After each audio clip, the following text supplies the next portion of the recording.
மாயிகாவும் மாசிசாவும் அவரவர் சமூகத்திடம் கொஞ்சமாக ஆதரவு இருக்கும் போதே பரிசானில் இருந்து வெளியேறுவது இரு கட்சிகளுக்கும் மரியாதையாக இருக்கும் என்று மாசிசாவின் முன்னாள் உதவித் தலைவரும் முன்னாள் துணை அமைச்சருமான தீலியான்கர் வலியுறுத்தியுள்ளார்.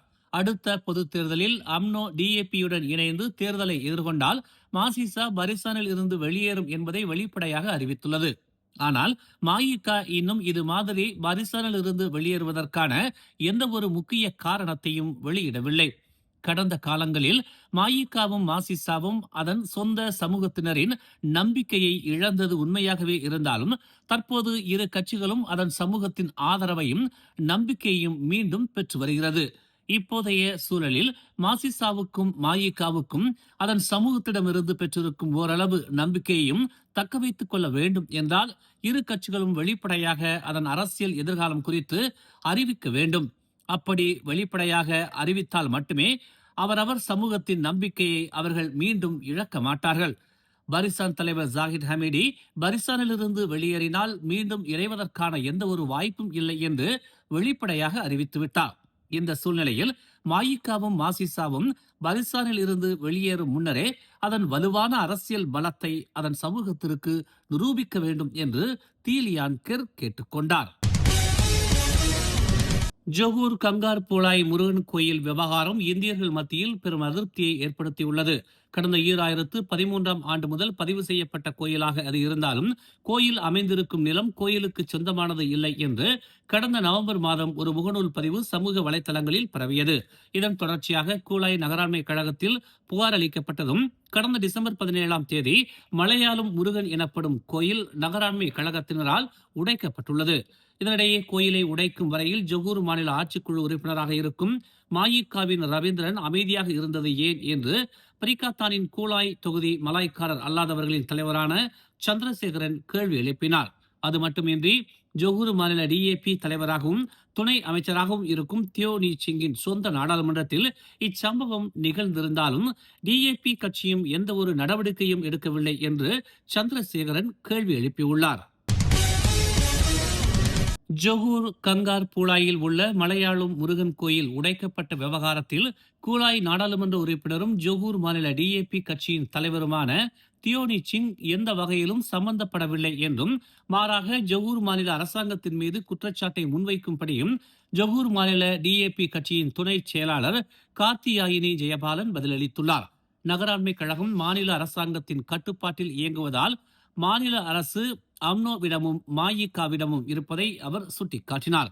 இந்த விவகாரத்தில் டிஏபி எந்த ஒரு அரசியல் ரீதியாகவும் பழி சுமத்தாமல் சமய வழிபாட்டு தலங்கள் ஒருங்கிணைக்கப்பட்டு பாதுகாக்கப்பட வேண்டும் என்பதில் உறுதியாக இருப்பதாக அவர் கூறினார். மேலும் இந்த விவகாரத்தில் அரசு அதிகாரிகளை கட்டுப்படுத்த கூலாய் நாடாளுமன்ற உறுப்பினர் விரும்பவில்லை என்றாலும் பாதிக்கப்பட்டிருக்கும் கோயிலுக்கு முறையான நீதி பெறவும் தாங்கள் நடவடிக்கையை மேற்கொள்வோம் என்றும் அவர் கூறினார். கட்டுப்பாட்டை இழந்த பயணிகள் பேருந்து லாரியை மோதி விபத்துக்குள்ளானதில் 34 வயது பேருந்து ஓட்டுநர் படுகாயமடைந்தார். இன்று அதிகாலை வடக்கு தெற்கு நெடுஞ்சாலையின் ரேம்பாவ் அருகில் இந்த விபத்து நிகழ்ந்துள்ளது.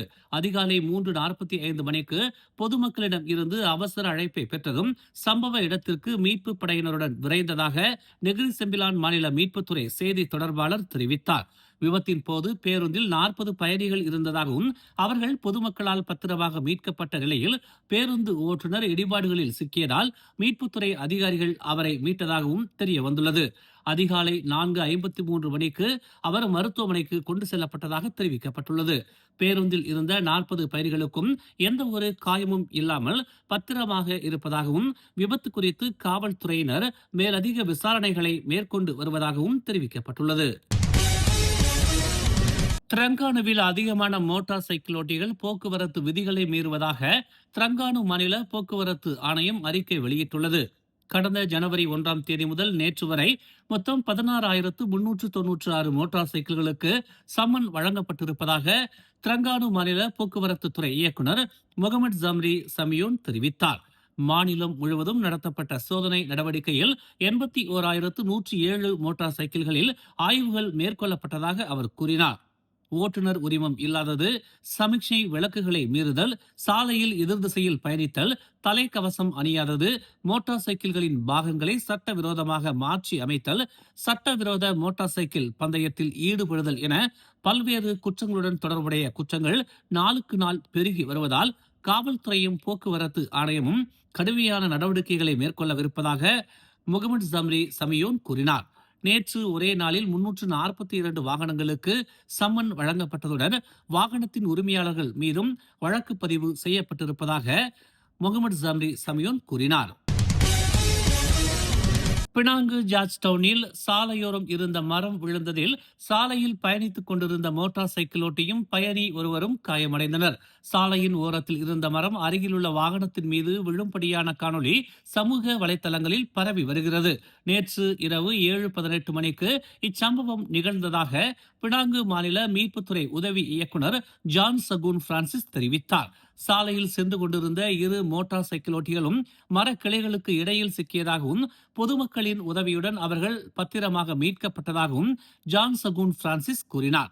இச்சம்பவத்தில் 64 வயது முதியவரின் வாகனம் கடுமையாக சேதமடைந்திருப்பதாகவும் எந்த ஓர் உயிரிழப்பும் ஏற்படவில்லை என்றும் ஜான் சகூன் பிரான்சிஸ் தெரிவித்தார். இரவு 11 மணிக்கு மரக்கிளைகள் முழுமையாக அகற்றப்பட்டு சாலை மீண்டும் பயன்பாட்டுக்கு கொண்டுவரப்பட்டதாக ஜான் சகூன் பிரான்சிஸ் கூறினார்.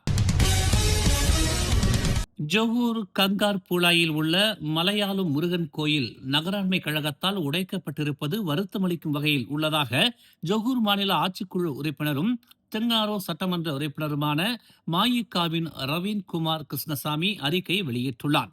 சட்ட விரோதமாக அமைக்கப்பட்ட கோயிலுக்கு எதிராக நகராண்மை கழகம் நடவடிக்கை எடுத்திருப்பதால் தாம் எந்த ஒரு அதிருப்தியையும் வெளிப்படுத்தவில்லை என்றாலும் கோயிலுக்குள் இருக்கும் இந்துக்களின் நம்பிக்கையான சிலையை முறையாக அகற்றி வைத்து நகராண்மை கழகம் நடவடிக்கை எடுத்திருக்க வேண்டும் என்றும் அவர் தெரிவித்தார்.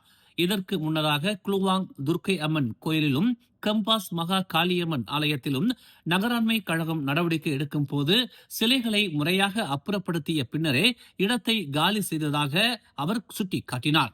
கோயிலுக்கு எதிராக நகராண்மை கழகத்தினர் எடுத்திருக்கும் நடவடிக்கை சட்டப்படி முறையாக இருந்தாலும் இனி ஜொகூரில் உள்ள கோயில்களுக்கு எதிரான எந்த ஒரு சட்ட நடவடிக்கையும் ஜொகூர் மாநில அரசாங்கத்தின் பார்வைக்கு கொண்டு வரப்பட்டு அதன் பின்னர் நடவடிக்கையை மேற்கொள்ள வேண்டும் என்று ஜொகூர் மாநில ஆட்சிக்குழு உறுப்பினருமான ரவீன் குமார் கிருஷ்ணசாமி வலியுறுத்தினார்.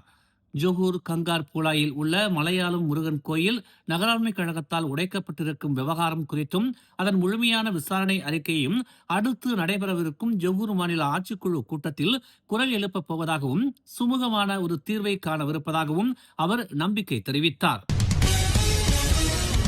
கடந்த சில ஆண்டுகளாக இந்திய பாரம்பரிய துறை சார்ந்த வேலைகளில் அந்நிய தொழிலாளர் பற்றாக்குறைகள் நிலவி வரும் வேளையில் மனிதவள அமைச்சராக பொறுப்பேற்றுள்ள சுங்கைபுலோ நாடாளுமன்ற உறுப்பினர் டத்தோஸ்ரீ ஆர் ரமணன் முறையான தீர்வை வழங்குவார் என்று தாம் நம்புவதாக மலேசிய இந்திய உணவக உரிமையாளர் சங்கத்தின் பிரிமாஸ் தலைவர் டத்தோ சுரேஷ் கோவிந்த சாமி நம்பிக்கை தெரிவித்தார். அமைச்சரவையில் தமிழ் பேசும் அமைச்சர் இல்லை என கடந்த 2 ஆண்டுகளாக இருந்த குறையை டத்தோஸ்ரீ ரமணன் நிவர்த்தி செய்துள்ளார்.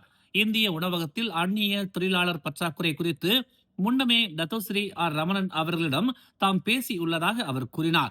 இது மனிதவள அமைச்சின் தொடர்புடைய விவகாரம் என்பதால் அதன் அமைச்சராக பொறுப்பேற்றிருக்கும் டத்தோஸ்ரீ ஆர் ரமணன் இந்த சிக்கலுக்கு முழுமையான தீர்வை வழங்குவார் என்று தாம் நம்புவதாக டத்தோ சுரேஷ் கோவிந்தசாமி கூறினார். கடந்த 2022ஆம் ஆண்டு அந்நிய தொழிலாளர்களுக்கு அனுமதி வழங்கப்பட்டிருந்தாலும் அதன் பின்னர் மீண்டும் தடை செய்யப்பட்டிருப்பதாக டத்தோ சுரேஷ் கோவிந்தசாமி கூறினார். மேலும் செய்திகளை தெரிந்து கொள்ள தமிழ் மலர் இணையதளம், தமிழ் மலர் செயலி மற்றும் மலர் டிவி யூடியூப் சேனலை வலம் வாருங்கள். எங்களோடு இணைந்திருக்க மலர் டிவியை பதிவு செய்து கொள்ளுங்கள். உறவுகள் மகிழ்ந்திட விருப்பம் மற்றும் பகிர்வு சேவையை சொடுக்கிடுங்கள்.